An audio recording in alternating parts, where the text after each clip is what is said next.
Hello everybody, welcome back to Initial Solution. In this video tutorial, I will show you how to find restricted messages on Facebook. So let's start the video.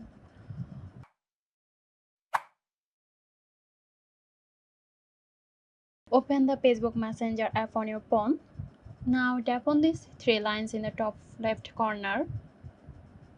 Then click on the gear icon to open the settings. Scroll down a bit and click on Privacy and Safety. Then click on Restricted Accounts.